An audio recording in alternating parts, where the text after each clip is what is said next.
We have a few things at the top and then look forward to taking your questions. So first, today I'd like to note Secretary Blinken's designation of Undersecretary for Civilian Security, Democracy, and Human Rights, Uzra Zeya, to serve concurrently as the U.S. Special Coordinator for Tibetan Issues.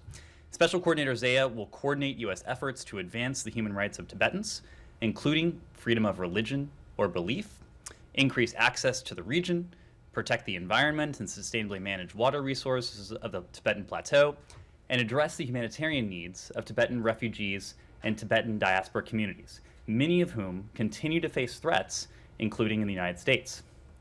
The United States is committed to supporting the aspirations of Tibetans to safeguard their distinct identity. We congratulate the people we congratulate the people of Chile on the exemplary December 19th Democratic presidential runoff election and President-elect Gabriel Boric for his decisive victory. The United States and Chile are long-standing partners with shared democratic values. We look forward to working with the incoming Boric administration to continue our active collaboration on human rights and democracy, economic prosperity, climate issues, COVID-19, science, migration, and development, among other urgent matters. And finally, we're disappointed by the verdicts issued today by Egypt's State Security Court in the trials of Alaa Abdel Fattah, Mohammed al-Bakr, and Mohammed Oxygen Ibrahim. Journalists, human rights defenders, and others seeking to peacefully exercise their freedom of expression should be able to do so without facing criminal penalties, intimidation, harassment, or any other form of reprisal. We have emphasized to the Egyptian government that our bilateral relationship will be strengthened by improving respect for human rights, and we will continue to engage the Egyptian government to promote freedom of expression and other universal human rights. With that, I'm happy to take your questions. Jessica. Just to follow up on Egypt, have you directly talked to the Egyptian government about this after the court decision? And are you making this or a reversal of this decision part of the conditions for the aid that was conditioned to human rights respect? Well, as I said a moment ago, we have made very clear that our relationship will be improved with progress in human rights broadly. And we have also made very clear to the Egyptian government specific concerns we have in various cases. I'm not in a position to read out those private conversations. What I can tell you broadly, however, is that in just about every senior level engagement with the Egyptian government, human rights is a topic of discussion. That was certainly the case when Secretary Blinken met with President Sisi. It was certainly the case when President Biden spoke to President Sisi. It was certainly the case when Secretary Blinken has spoken to his Egyptian counterpart. These are issues that we consistently raise with Egypt, noting that we share a mutual desire to strengthen the bilateral relationship. We've been able to do that in some areas, and we'd like to be able to do more. And a priority of ours will continue to be human rights in the Egyptian context. Sure. Is it on the same topic? Or? Yeah. Yeah. Okay. Oh, okay. Thanks. The U.S. had already raised with Cairo the issue of human rights and had withheld a small portion of military aid. Will you consider suspension of further aid over this? Well, again, the point is that our bilateral relationship can be improved if we see progress on human rights. We've made that very clear, including today, including before with the announcement of the FMF funding. But we've also made that very clear in private. And we have discussed human rights in the abstract in private, but we've also discussed specific cases. And so even though we're not going to go into specific cases from the podium, the Egyptian government is very aware of the concerns we have both broadly and specifically. Yeah, just to follow on this very point. Now, you said that you made it very clear to Egypt that your relationship will be strengthened by, adhering to human rights and so on. Conversely, do you see that relationship, as sort of losing strength or not becoming as strong, as friendly, if they don't adhere to these human rights values that you espouse? Well, again, we think that we can improve upon the relationship if we see progress in human rights. We have an important relationship, an important partnership with Egypt. It is a partnership that has important security elements, important political elements, important regional elements. Egypt has been a constructive influence for the region, and you only need look at the at the brief conflict over the summer between Israel and Gaza to see the constructive role that Egypt has played in that context. And so we certainly value our partnership with Egypt, and that is why we have placed this emphasis on trying to see if we can strengthen that relationship even further. And there are a number of areas where we seek to do that, and human rights is certainly one area where we will be looking to see just how much we can strengthen and enhance this partnership. Can I ask about Ukraine and Russia? Sure.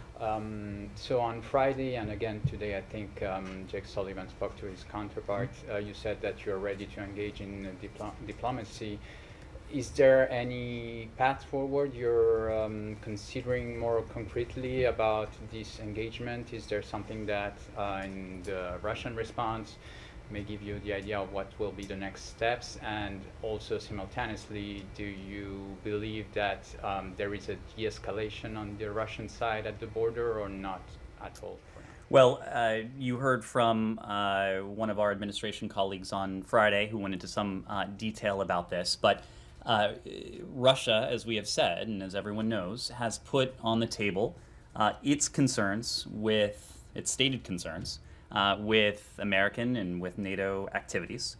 We're going to put on the table our concerns with Russian activities that we believe are harmful to our collective interests and our collective values, collective with our European allies and partners. The White House today noted in the readout of National Security Advisor Sullivan's call with his counterpart, Mr. Ushakov, that we are prepared to engage diplomatically through multiple channels, and that includes through the NATO-Russia Council, through the OSCE, and also, if appropriate, bilaterally. We have made clear through all of this that any dialogue, and dialogue is what we're after, diplomacy is what we're after, but any dialogue, any diplomacy has to be based on the principles of reciprocity. It has to address our concerns about Russia's actions, and importantly, it has to take place in full coordination with our allies and partners in Europe. Nothing about them without them. There will be no talks with Russia on European security without our European allies and partners.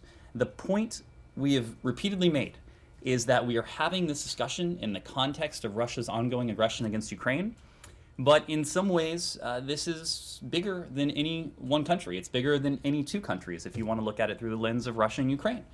This is about one of the foundational principles of the international order, and that is that no country, however large, however powerful, however much military might, whether a country has nuclear weapons or not, no country has the right to dictate borders, to bully smaller countries, to intimidate, to coerce, to pursue their own interests. That is not something that the United States, that is not something that our partners or allies will stand for, whether that is in the context of Europe, whether it's in the context of the Indo-Pacific, whether it's in the context of anywhere in between.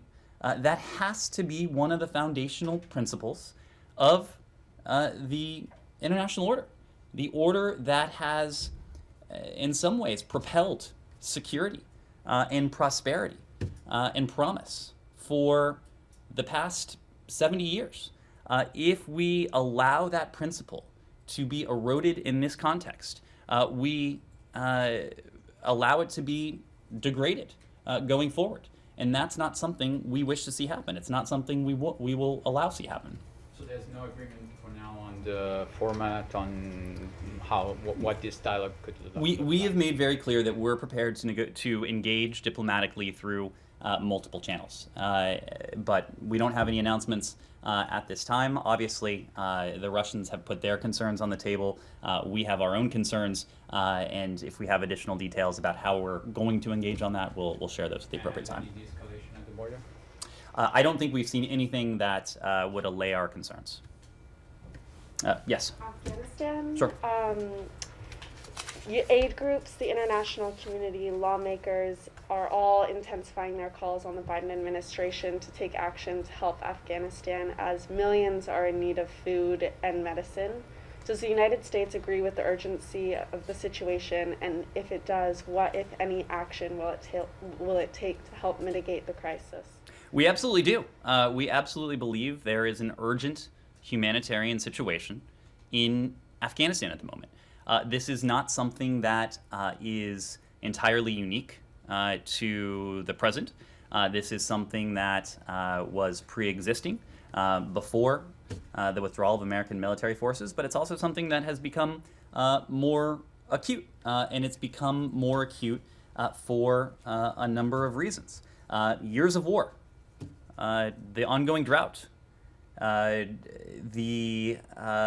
economy that over the course of years and even a couple decades had become dependent on international assistance.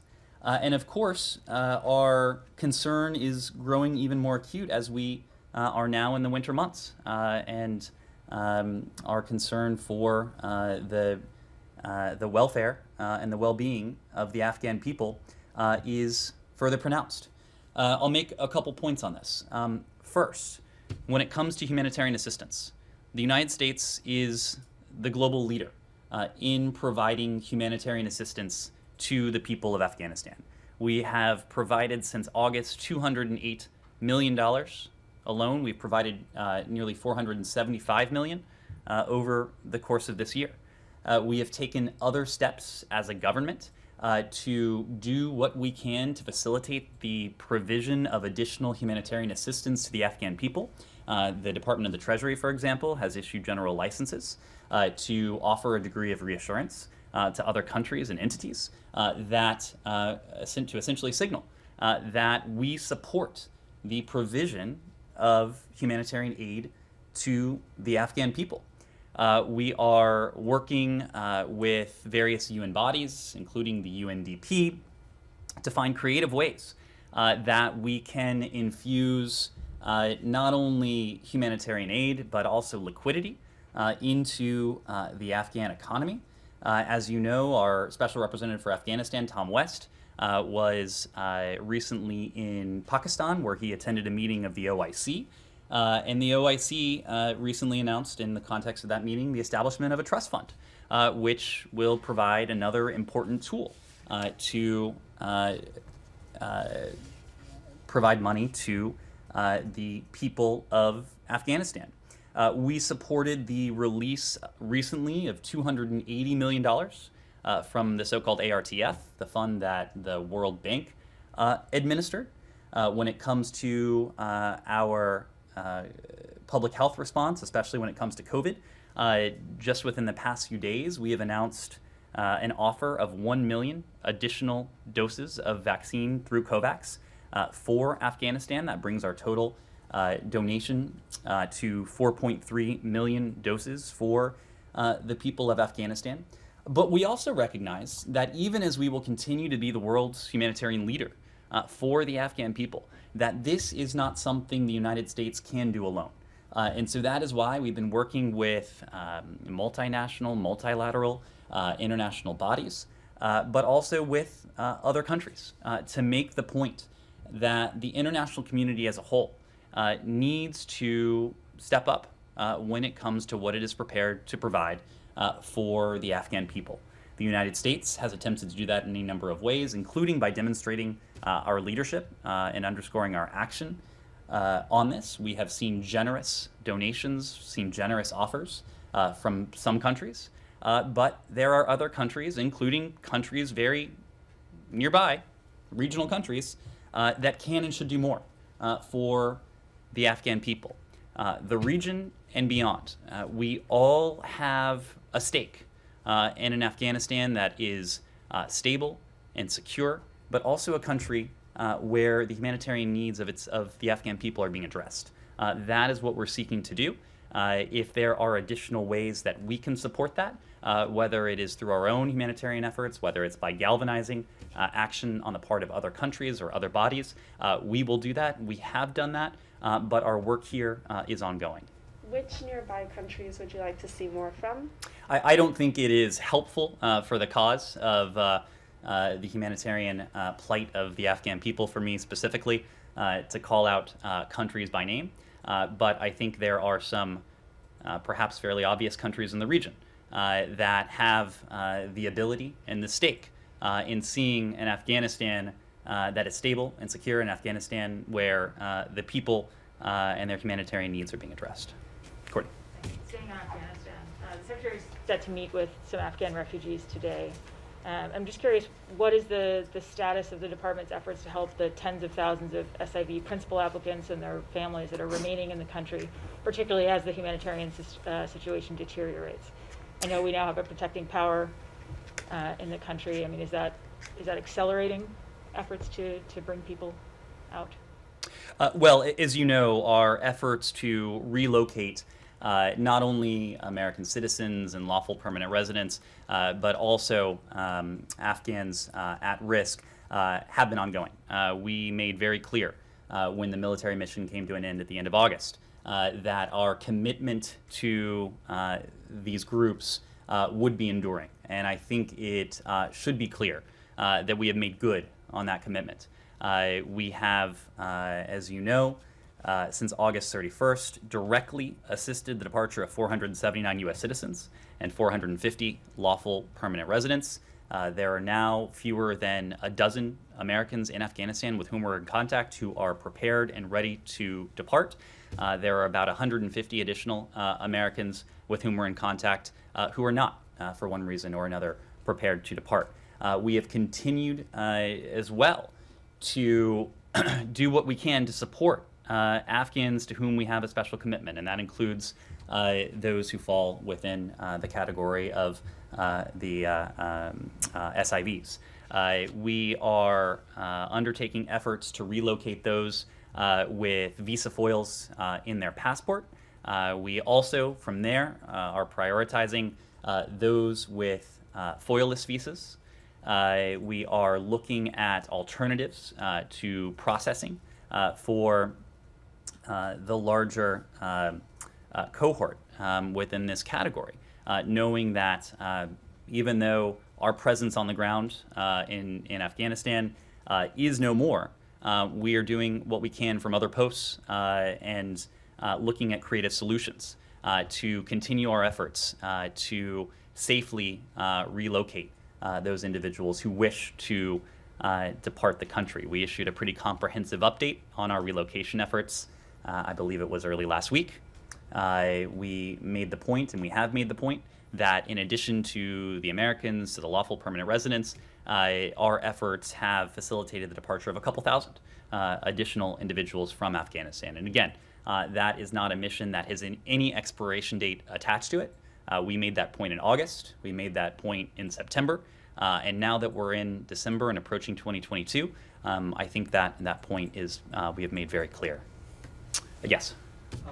Watching on TV and discovery from Poland, Ned, on Friday, the parliament in Poland passed a law which will force Discovery, which is one of the biggest American investments in the country, out of Poland. But on the other hand, as I understand, President Duda made a commitment to a group of US investors that he would veto the law. So what is your understanding of this situation? What are your plans, your next steps? Well, we had an opportunity to address this on Friday, but what we said then and where we are now is this. We are deeply troubled by the passage in Poland of the law you referenced, a law that would gravely weaken media freedom there. We encourage President Duda to reaffirm his past statements in support of freedom of expression, the sanctity of contracts, and the shared values that underpin our relationship. And we strongly encourage him, we strongly encourage President Duda to act on these values in regard to this legislation. Because if it becomes law in its current form, it could severely affect media freedom and the foreign investment climate in Poland. You noted that TVN is owned by a parent company, an American parent company, Discovery. And of course, we like to see our companies treated fairly around the world. But this is bigger than any one company. This is also about media freedom. It is about the media space in Poland. And if allowed to go into force in its current form, our concern is that this legislation would severely impinge on that. That's something we would not like to see happen. There are many things that cement our bilateral relationship with Poland. Shared values is one of them. And certainly we don't want to see one of those shared values undermined or diluted in any way. How would this impact the Polish-American relations if, it's implemented? Well, again, I don't think it's helpful for us to entertain a hypothetical, and because we hope it remains a hypothetical. We hope that President Duda will, in fact, act on his prior statements on media freedom, the sanctity of contracts, and of course his belief in the shared values that really underpin our relationship. So again, we would like for this to be a hypothetical. We would like to see this legislation not enter into force. Yes. Thank you, Ned. The first meeting of states party to the UN Treaty on the Prohibition of Nuclear Weapons is scheduled for next March. There was a Japanese media report that just came out saying the U.S. has made a request to the Japanese government through diplomatic channels to not attend this meeting as an observer. I'd just like to ask if you can confirm this. And also, I know the U.S. is not party to this treaty, but could you just explain what the U.S. stance is on the treaty and also towards Japan? Sure. So I'll make a couple points. We certainly understand and we share the desire to advance our collective nuclear disarmament goals. But we don't support the treaty on prohibition of nuclear weapons, and we categorically reject any claim that it would contribute to the goal that is at the stated goal that's at the heart of the treaty. The U.S. position on this issue has spanned administrations. It is shared by all other nuclear weapon possessor states and our NATO allies as well. We stand ready to work with all countries on tangible and verifiable measures to reduce strategic risk and to enable real progress when it comes to our shared nuclear disarmament goals. We don't question at all the motivations, the intent of supporters of the treaty. We just don't believe that the treaty would aid in meeting the underlying objectives that those behind it seek to achieve. And did the United States ask Japan not to attend? I can speak to our position on this. I just don't have anything to say to any private discussions we may have with allies on this. Yes. Please, Said. Yeah, thank you. A couple of questions, actually the same question I asked Alina on Friday, and she was kind enough to respond to me, but I'm still unclear. Why all this vagueness on the consulate? Why the vagueness? The Israelis swear up and down that you guys have backtracked and so on. Could you make it very clear that the United States is committed to reopening of the consulate in Jerusalem? Said, we're not trying to be vague, but you're asking for updates, and we just don't have an update to provide. I'm asking, are you still committed to the reopening of the consulate? We just do not have an update to provide. What does that mean? Because you used to say, without hesitation, that you are reopening the consulate. Are you or are you not? Either you fish or you cut bait. We've spoken to this. You've heard from the secretary on this on a couple of occasions now. It's just that we don't have an update to offer. Can we take this to be an affirming of your commitment to reopen the consulate? I would take this to mean that we just don't have an update as to where we are on those plans. All right. So let me go to another issue. On the removal of the Salem family, an Israeli journalist just posted that it's been put off till January. But why can't you tell the Israelis that, according to the ICC or international law, the removal of a population or any part thereof is a war crime? You agree to this principle. Well, the forced movement of a population is a war crime. You just spoke, that you adhere to the principle of borders and so on about Ukraine. We hope that you also hold that principle to be true in occupied Palestine. We've consistently said, and our Israeli partners know, that we're following the Sheikh Jarrah case very, very carefully. We have also been very clear about our concerns. We remain concerned about the potential eviction of Palestinian families, many of whom have lived in these homes for generations. We've said that publicly, we've said that privately, we've done so in both contexts repeatedly. Let me ask you one last question. The Jerusalem church leaders say that radical Israeli groups are trying to force Palestinian Christians out of the areas in which they have inhabited for literally hundreds of years and so on. And I was talking to a Palestinian Christian leader just last week, and he talked about all the harassment, all the difficulties that they face every day. So, do you have any position on this? Well, we're aware of the statements you referred to. We call on all parties to engage in peaceful dialogue and to promote freedom of religion or belief for all people in Israel, including members of religious minority groups. Sir. On Yemen, a couple of days ago, the Wall Street Journal, citing Western officials, said the Houthis wanted the Iranian the ambassador to them out of the country in a sign of maybe heightened tensions. He's left on an Iraqi plane out of the country. Could you comment on that or confirm it? And then what's the latest on the situation in Yemen from a U.S. perspective? I mean, there's a special envoy.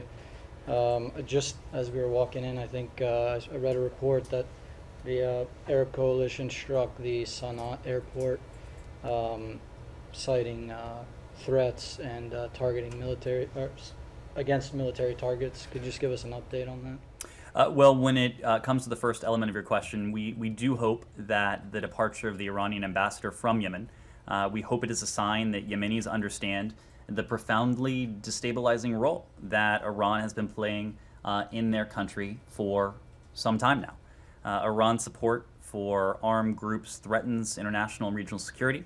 It threatens our forces, our diplomatic personnel, and our partners in the region and elsewhere. We, as an administration, are committed to countering the destabilizing influence and role that Iran is playing throughout the region, including with its support to proxies and other elements in Yemen. We welcome direct talks between Saudi Arabia and Iran. We hope this dialogue will contribute to a de-escalation of tensions. Both countries have a potential constructive role to play in helping to ensure regional security. But of course, we'd refer you to those respective governments for updates on the situation. When it comes to the broader situation in Yemen, as you know, this is something that Special Envoy Tim Linderking and his team have been focused on ever since he was named to the role. It was one of the first major foreign policy announcements, and I believe President Biden himself named Tim Linderking when President Biden was here in the first days of the administration. What we know is that the Houthi offensive continues to pose a serious obstacle to peace efforts. It is also exacerbating the humanitarian conditions on the ground. Yemen has long been home to one of, if not the, world's worst humanitarian catastrophes. And the ongoing military offensive on the part of the Houthis is only, unfortunately, contributing to that. We welcome the efforts of the Security Council recently to condemn and to press for an end to this offensive. There have been recent sanctions against Houthi military officials associated with the Marib offensive and other Houthi attacks. This, I believe, was the largest package of UN sanctions since the beginning of the war. As I said before, we are committed to helping advance a durable resolution that improves the lives of Yemenis and creates a space for them to collectively determine their own future. And to that end, our support for the Saudi-led offensive operations in Yemen, it ended in February, including relevant arms sales. We have suspended, as you know, proposed sales of certain air-to-ground munitions, but we are committed to continuing to provide to Saudi Arabia, support Saudi Arabia to improve its ability to defend its territory against these threats. And even in recent days, our Saudi partners have continued to come under threat from attacks emanating from Yemen. As of recent days, there had been nearly 400 cross-border attacks since the beginning of the war. It endanger our Saudi partners, but they also put in harm's way more than 70,000 U.S. citizens who are residing in Saudi Arabia. And so, of course, it's something we continue to work with our Saudi partners to address as we continue to engage diplomatically to see if we can find a durable solution to the conflict in Yemen. If I may, shifting a bit, another area there's a special envoy for in Ethiopia. Ambassador Feltman was there, I guess, a few weeks ago now. The situation seems to continue to unravel. What do you guys see in there? Any changes on the outlook? Any success in the mediation efforts on the part of Washington? Well, in terms of what we seek to achieve, we continue to seek an immediate cessation of hostilities, an end to ongoing human rights abuses and violations, unhindered humanitarian access to Tigray and other parts of northern Ethiopia, and a negotiated resolution to the conflict, which not only puts at risk those throughout the country, but also poses a threat to regional security in the Horn of Africa. We know that there is not a military solution to this conflict. And to that end, we support diplomacy as the first, the last, really the only option to resolve the ongoing conflict. We reiterate our call for the Ethiopian government to start a credible, inclusive national dialogue. Now, of course, today we're aware of reports of Tigrayan withdrawal from some regions in northern Ethiopia. We have long, as you know, urged a cessation of hostilities, including the return of TPLF forces to Tigray. We have long urged that humanitarian access I spoke to. We've long urged an end to human rights abuses and violations, and for a negotiated resolution to the conflict. So in fact, if we do see a movement of Tigrayan forces back into Tigray, that is something we would welcome. It's something we've called for, and we hope it opens the door to broader diplomacy.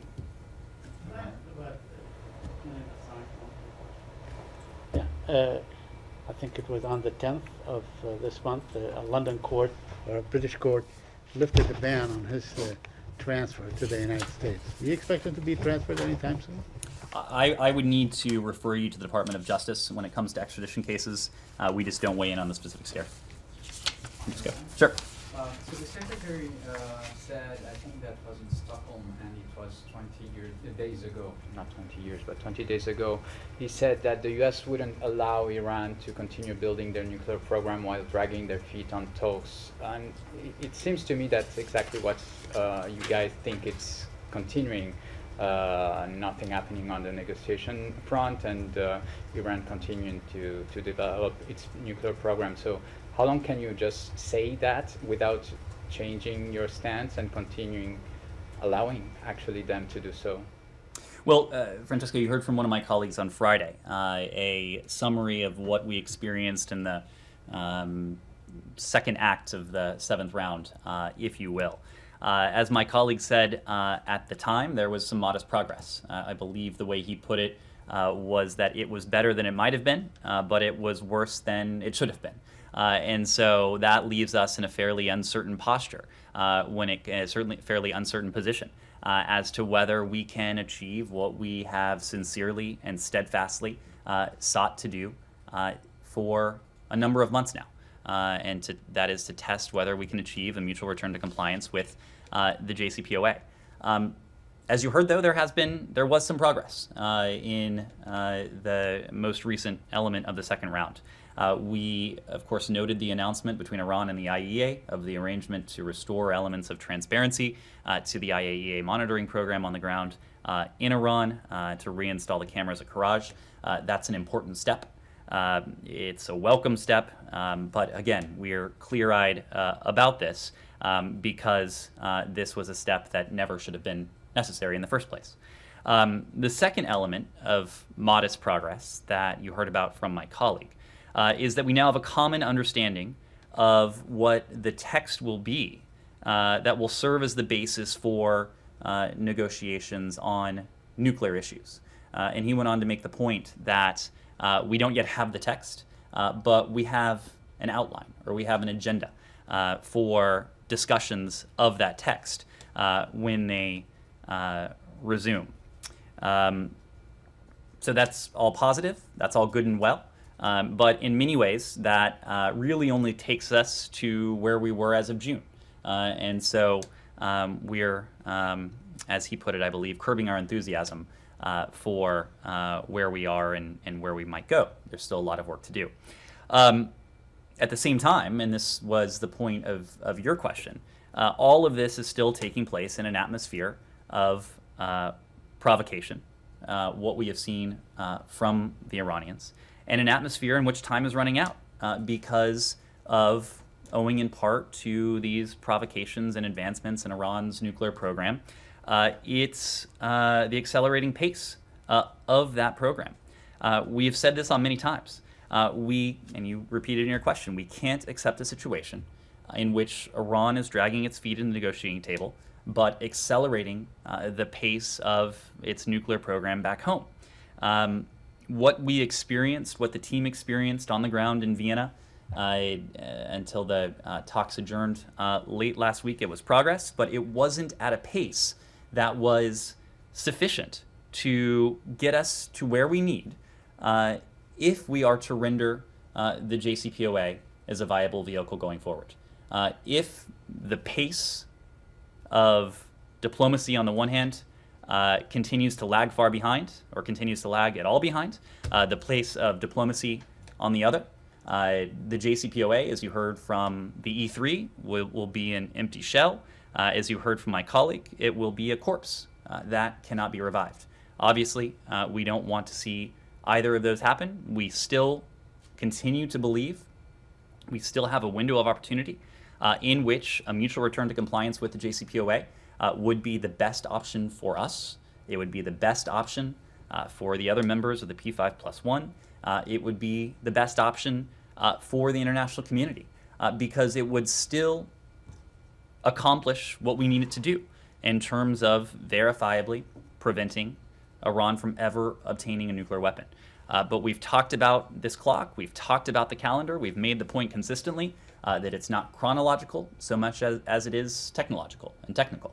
And so we're taking a very close look at the pace of Iran's nuclear program. We're taking a close look at what a mutual return to compliance with the JCPOA would mean in terms of the protections and guarantees. And so as we continue to watch what Iran does and what Iran says publicly, privately in the context of these indirect negotiations in Vienna, we'll make a judgment based on that as to whether the JCPOA remains in our interest. And all along, we are not wasting any time in thinking about those alternatives. And we're doing more than thinking about alternatives. We're actively discussing those alternatives to this variety of diplomacy. That is to say, this diplomacy focused on a mutual return to compliance with the JCPOA. We're discussing alternatives to that with other members of the P5+1, with other partners in the region and beyond. Could you explain the sanctions and lifting of sanctions that were imposed after the United States withdrew from the deal in May 2018? I know your colleague spoke about this, but could you elaborate on it? There's not too much to elaborate on. It's actually quite simple. We are prepared, as we have said, to lift sanctions that are inconsistent with the JCPOA. The Iranians know that. It is something that the P5+1 knows. It's something that we've been quite clear about. It is essentially the formula that was deemed appropriate in 2015 when the deal was consummated, in 2016 when it was implemented by the P5+1 and Iran. It essentially says we're prepared to lift sanctions inconsistent with the JCPOA as long as Iran places itself back within the strict confines, the strict nuclear confines of the JCPOA in terms of the stringent verification and monitoring, in terms of the other restrictions that the JCPOA places on Iran's nuclear program. Please. On that front, also last week, a colleague of yours from the White House told reporters that the U.S. expects or anticipates attacks to increase in the coming weeks on in the context of Syria and Iraq, presumably by Iranian-backed forces or militias. Do you share that assessment? Well, we certainly, I would hate, and from here, I'm not going to prognosticate what we might see from Iranian proxies. What I will say, what I will reflect on, is what we have seen. The undeniable fact is that in 2018, we were promised by the previous administration a decision to walk away from the JCPOA that would result in a so-called better deal that would cow Iran and its proxies, that would leave the United States in a stronger position, and so much more. And across every one of those promises, we've actually seen the opposite take place. Of course, there was no better deal to be had during the last administration. We're still trying to determine if we can achieve a mutual return to compliance with the JCPOA, if we can get Iran back into the JCPOA and the restrictions that it places on Iran's nuclear program. We have seen the attacks by proxies in the region not decrease, but in fact increase. And we have seen these groups become unfortunately emboldened with consequences that have been deadly for our partners in the region, and attacks that have implicated our interests as well. And so across all of our concerns with Iran, whether it's its nuclear program, whether it's support for terrorism, whether it's support for proxies, whether it is destabilizing influence in the region, I think it is fair to say that every single one of our concerns has become more pronounced since 2018. And so as our first priority, we are still seeking to determine whether the JCPOA is a viable vehicle for achieving that top priority, putting Iran's nuclear program back in a box. And it's our top priority because a nuclear-armed Iran, of course, is unacceptable. It is something that President Biden has committed he will never allow to happen. But we also know that Iran with a nuclear weapon would be an Iran that would act with even more impunity across all of these categories.